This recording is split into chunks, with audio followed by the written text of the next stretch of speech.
So good morning, everybody.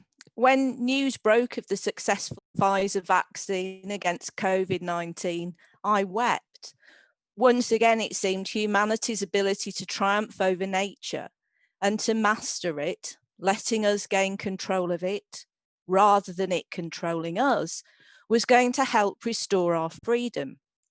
And the Pfizer vaccine is not just another vaccine, but also new vaccine technology using messenger RNA. And during 2020, there have been other advances in our control over nature. The AI Deep Minds program, AlphaFold, can predict the three-dimensional structure of protein based on its amino acid chain. The Oxford Experimental Nuclear Fusion Reactor massed upgrade heated plasma to 1.8 million degrees Fahrenheit. The 78 mobile Moser flood barriers have twice successfully prevented Venice from being flooded. But the advances in our ability to master the natural world, while this mastery can increase our freedom, is stunted or prevented altogether without freedom. In the pandemic year, scientists have been subject to both outright censorship and the pressures of censoriousness.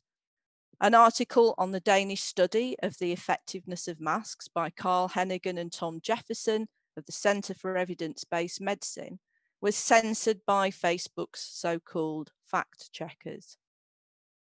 Calls were made for scientists to lose their funding, and scientists such as Stanford University professor John Ioannidis were treated as suspiciously right-wing for carrying out routine epidemiological studies. Certainly no scientist operates in a purely neutral sphere. The risk of science becoming politicised is ever present. But the point of all the scientists theorising and experimenting is to add to the common stock of knowledge. Whatever the political leanings of scientists, shutting out the work of some limits this common stock of knowledge and potentially holds back progress on really important questions about how we can master nature and improve our lives. We were not prepared for the pandemic in more ways than perhaps we realised.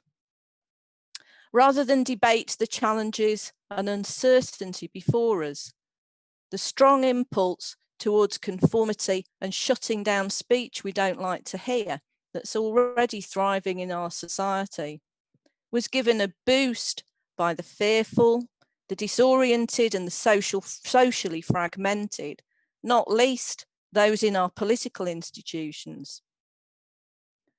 They need to realise how close they've come to sacrificing a society which can make scientific progress.